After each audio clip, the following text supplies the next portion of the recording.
Olá, telespectadores. Cumprindo a nossa promessa do programa anterior de apresentar temas sobre mudanças climáticas, vamos mostrar para vocês hoje a estrutura estadual das mudanças climáticas.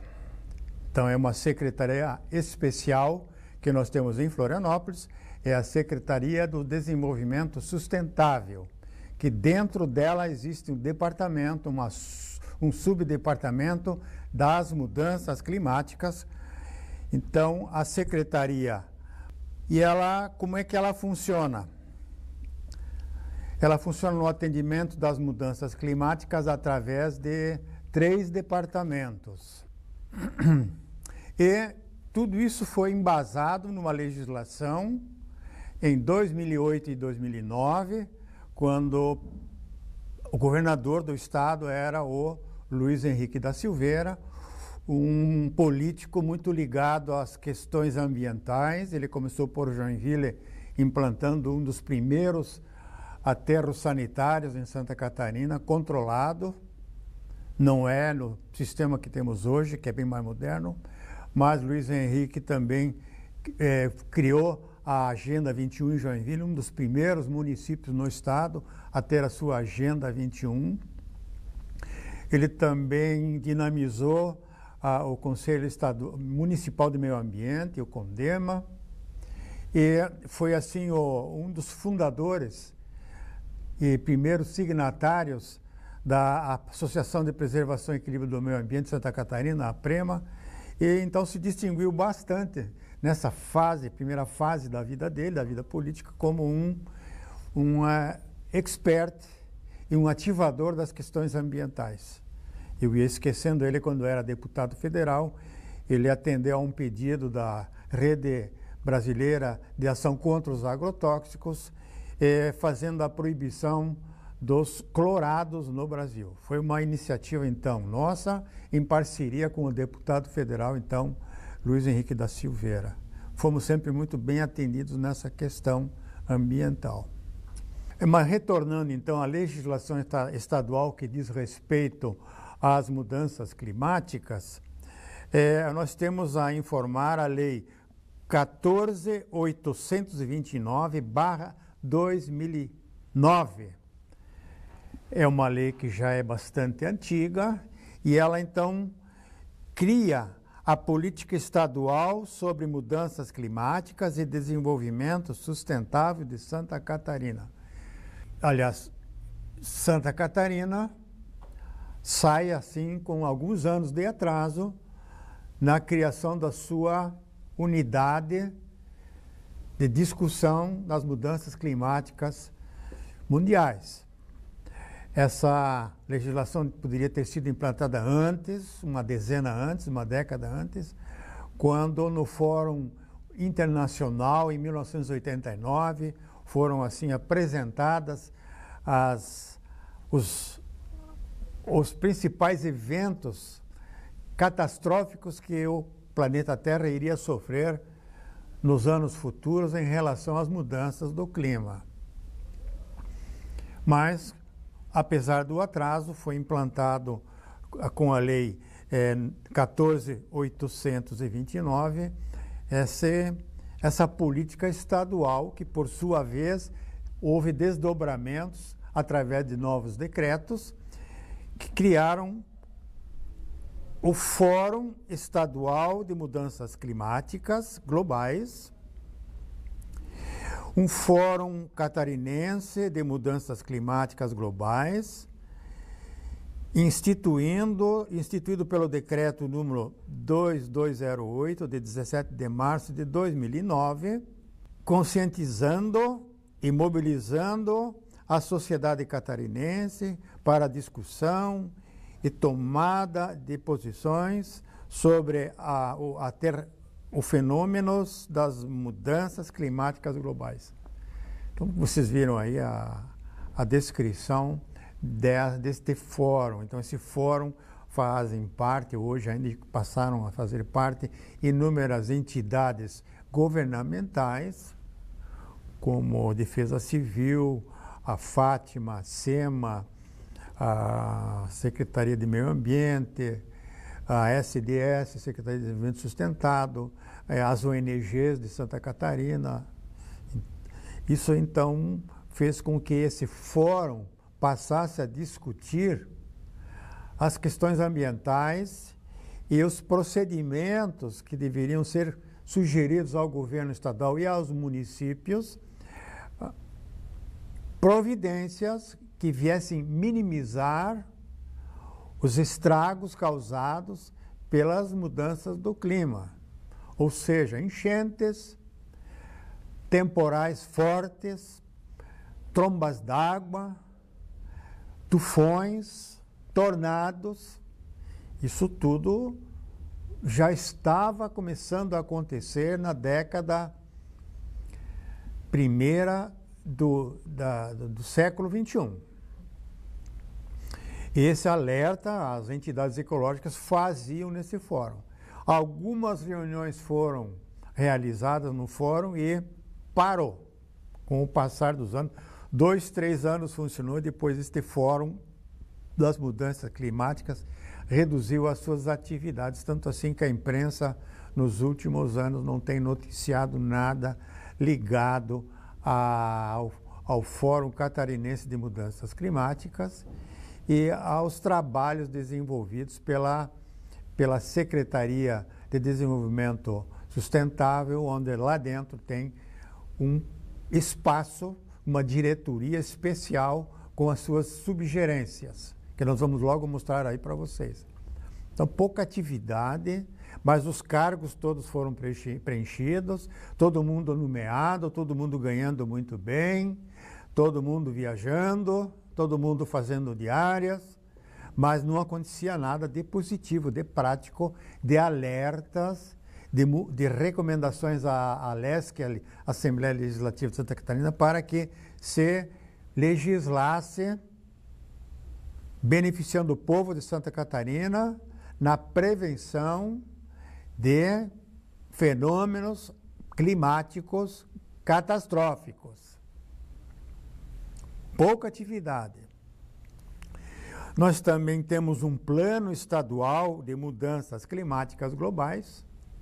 O plano foi escrito, mas é muito bonito. Quem lê esse plano diz que Santa Catarina está no céu, em questões de minimização de impactos do efeito estufa, de minimização das emissões dos gases que aquecem a atmosfera, como metano, CO2 e outros gases perigosos.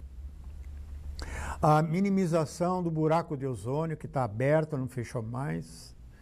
Na região do Vale do Itajaí, o buraco de ozônio sempre está aberto, causando câncer de pele, principalmente nas pessoas que têm uma pele mais clara, sem pigmentação, sem melanina.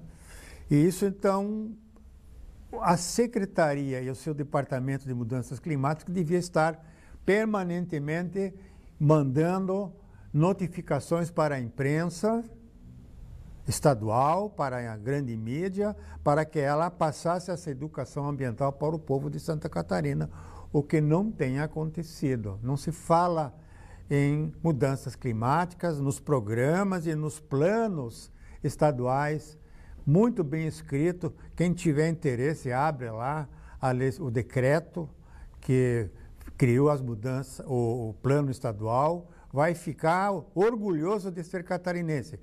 Mas no papel, o papel aceita tudo e, na realidade, na prática, pouco se fez. Pouco se fez. Em 1989, eu fui laureado na UNEP, como Global 500, e tive a incumbência, como já falei no programa anterior, de trazer para o Brasil e representar a ONU no Brasil nas questões das mudanças climáticas para o estado de Santa Catarina.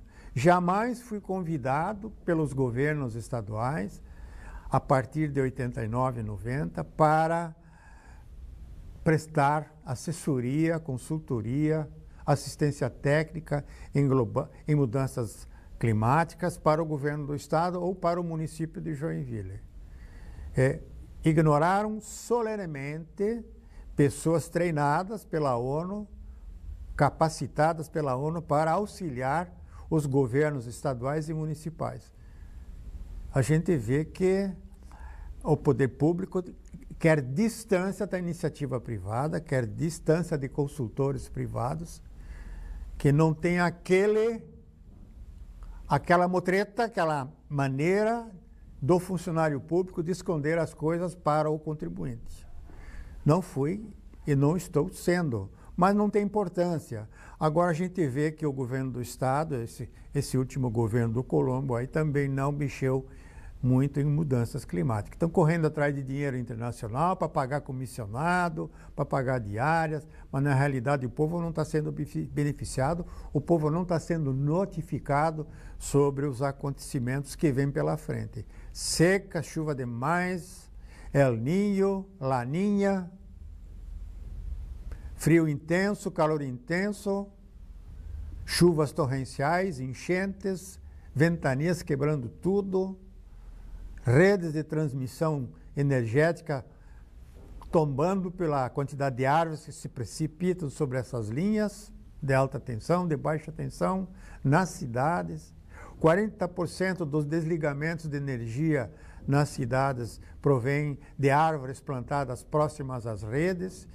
E pelas mudanças climáticas, a própria Celesc, que deveria estar aí avisando, tem um pequeno aviso nas televisões estaduais, chamando atenção a isso. E assim, então, nós vamos mostrando para vocês as alterações que vão acontecendo e as não ações que foram omitidas pelo governo do Estado. Então, nós vamos encerrando esse primeiro bloco de comentários sobre mudanças climáticas estaduais e no segundo bloco nós vamos continuar com esse mesmo tema. Se você tiver interesse, assista o nosso segundo bloco, que nós já voltamos.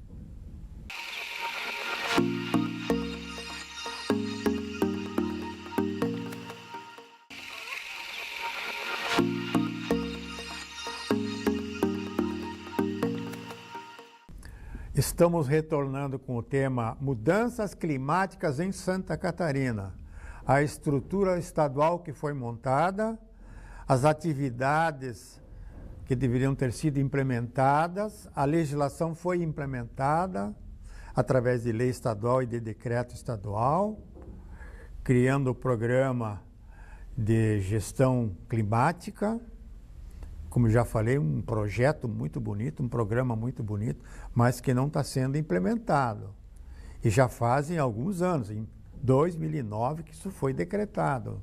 As preocupações básicas, então, desses programas do Fórum Climático Catarinense são redução das concentrações de gases do efeito estufa na atmosfera, proteção das florestas, proteção dos recursos hídricos, educação ambiental. Então eu vou abordar esses itens aí para vocês sobre a proteção das florestas. O Estado tem uma proibição para corte de florestas nativas, da Mata Atlântica principalmente. O Estado inteiro é coberto pela Mata Atlântica, com os seus subbosques e com as suas subtipificações, como é o caso dos bosques de araucária, da erva-mate e da imbuia. E esse trabalho não tem sido assim muito cuidadoso. Muito desmatamento tem ocorrido no estado de Santa Catarina. As matas ciliares, a preservação das matas de preservação para a formação dos cursos d'água, para a minimização do impacto dessas águas torrenciais que vêm morro abaixo, atropelando banhistas, afogando crianças, matando animais, sem que o Estado dê a devida atenção e a devida notificação para esses efeitos sobre a população catarinense. A preservação dos recursos hídricos. Então, com o desmatamento, com o ralhamento das florestas, com a abertura de mais áreas agrícolas, nas pendentes e em encostas, com a destruição de matas nativas de preservação permanente, nós vamos reduzindo a capacidade de produção de água dessas florestas. E os nossos recursos hídricos vão reduzindo. E com as mudanças climáticas, com a alteração do clima, com épocas de maior estiagem ou épocas que chove muito, certo? E com chuvas, às vezes, muito fortes em reduzidos espaços de tempo, nós já tivemos registros meteorológicos de precipitações pluviométricas em uma hora com mais de 200 milímetros precipitados. É muita água, é enchente na hora. Prejuízos e mais prejuízos.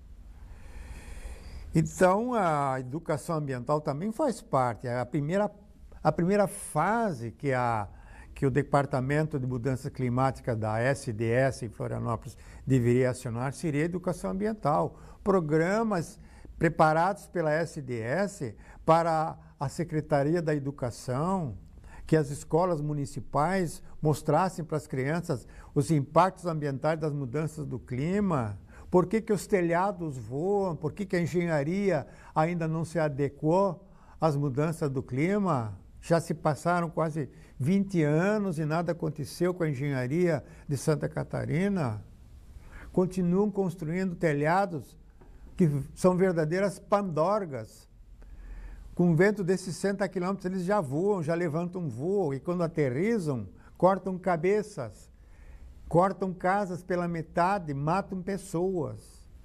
E os tornados que estão ocorrendo, qual é a programação da SDS e do Fórum Climático Catarinense para os tornados? Como é que um catarinense do Planalto Norte pode se defender dos tornados? Eles têm nas suas casas porões de alvenaria onde eles poderão se esconder quando chega um tornado? Não tem.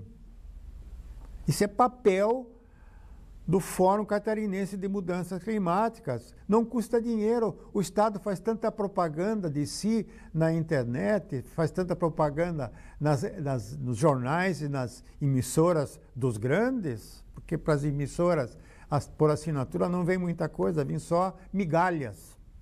Mas tem muito dinheiro que o Estado gasta com promoção própria, quando poderia estar dando educação ambiental, usando esta verba estadual de milhões de reais, em épocas de crise, dando educação ambiental sobre mudanças climáticas, preparando o povo para se defender, para minimizar impactos. Mas não acontece, essa educação ela não ocorre. Não ocorre. Então, esses impactos, eles ocorrem na área econômica, as empresas deixam de ganhar dinheiro, a lavoura deixa de produzir milho, porque o vento forte tombou todo o milho, o granizo acabou com toda a soja, o granizo acabou com a maçã de qualidade, a maçã, quando dá granizo nas macieiras, a maçã em produção, ela vem toda pipocada, toda manchada na casca, perde valor.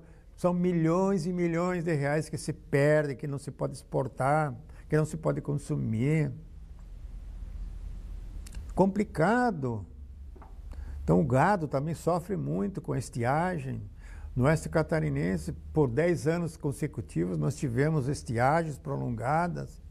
Tá certo, o Estado acabou em mudanças climáticas atendendo o oeste catarinense com poços, com cisternas, com um programa de irrigação por gotejamento. Nesse ponto, a Secretaria da Agricultura entendeu o recado e se programou para esses novos tempos de mudanças climáticas.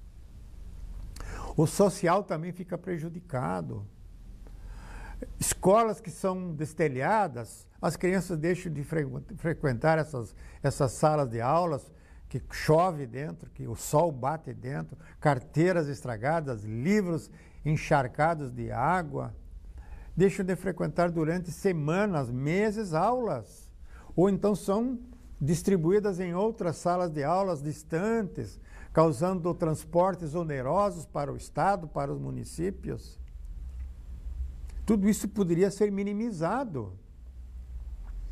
E os impactos ambientais, né? As enchentes, principalmente, elas causam grandes impactos ambientais. Os tornados retorcem árvores, pinheiros, araucárias e arrebentam com tudo, por onde passam. São verdadeiras corredores que se formam de terra devastada. Como se proteger disso? A climatologia catarinense tem mostrado eficiência nessa parte de presença de tornados nas próximas horas? Não, não tem especialidade, não tem especialização. Falam por alto, de vento forte, mas não falam em tornados. Eles não reconhecem tornados ainda em Santa Catarina, que ocorrem já há muitos anos, há muitas décadas. E os efeitos ambientais também, eles são provocados em cima dos recursos hídricos. Muitas árvores são tombadas, a produção de água é minimizada e o povo sofre. Como se proteger disso? Isso é função, é de competência do governo do Estado fazer essa educação ambiental nas escolas, nas TVs, nos jornais, através de palestras, não só palestra de funcionário público para ganhar diária, não, palestra de experts que a própria sociedade tem, técnicos que se especializaram em mudanças climáticas, não são convidados. O Estado não quer ver essa gente de perto. Ele não tem mecanismos para ressarcir as despesas desses profissionais liberais que se prontificam a dar essa educação ambiental de mudanças climáticas. Não há encorajamento, escondem esses profissionais longe. A nossa incompetência tem que ser apagada com a competência dos outros. Nós não podemos mostrar essa gente. Nós não estamos nesse nível. Essa é a sociedade catarinense. Mas eu espero que as novas gerações que estão chegando, que estão tirando essa politicagem do Senado, da Câmara, logo vão chegar nas assembleias legislativas também, isso tudo vai acontecer. Prioridades para Santa Catarina. Vejam aí esse quadro. Impactos na agricultura, mudanças no ciclo hidrológico, mudanças no regime das chuvas, mudanças na orla marítima. Vou aventar essa última, da orla marítima, que o Estado e os seus balneários têm sofrido grandes prejuízos com os ventos fortes, com a subida das marés, com ondas muito altas que assolam, que batem com força no costado catarinense, destruindo passeios, ruas, água invadindo casas, garagens de prédios. Camboriú perdeu grande parte do sistema de calçamento, de pavimentação, quiosques foram arrancados. Foi um prejuízo muito grande. Toda a rede hidráulica foi assoreada pela areia do mar. São temas que o Estado e os municípios têm que discutir com a sociedade. A sociedade tem que saber o que acontece e o que vai acontecer de pior. Nós não estamos no final das mudanças do clima, nós estamos meramente começando, iniciando com o sofrimento. Como reduzir esse sofrimento? Como evitar investimentos em áreas que vão ser solapadas pelo mar? Como construir um galpão com telha de zinco sem a respectiva amarração, sem a engenharia das mudanças do clima? São temas que têm que ser discutidos e praticados. O Estado tem que investir, sim, nisso aí. A economia vai agradecer, vai ser uma economia voltada para as mudanças do clima, uma economia forte que não tem medo de temporal. Então, o ciclo hidrológico também está modificando. Nós vamos ter agora, tivemos um período muito grande de chuvas aqui no nordeste de Santa Catarina. E, afinal, no estado inteiro. Então, essas águas torrenciais, elas provocam grandes danos nos ciclos hidrológicos. Então, eu quero apresentar para vocês o secretário da Secretaria de Desenvolvimento Sustentado de Santa Catarina. Conversei com ele por telefone hoje longamente. Vamos traçar algumas estratégias, ajudando o Estado a sair desse marasmo. Vamos tentar, se eles deixarem, nós vamos tentar. E também vamos, assim, encerrando esse programa, voltando ao mesmo tema, provavelmente nos programas futuros, para que vocês tenham uma noção, façam o investimento certo na hora certa, ou não invistam em locais errados, ou façam as novas casas, os novos prédios, pensando nas mudanças do clima. Assim, nós deixamos um abraço para vocês todos, convidando-os para o próximo programa Ecologia em Ação.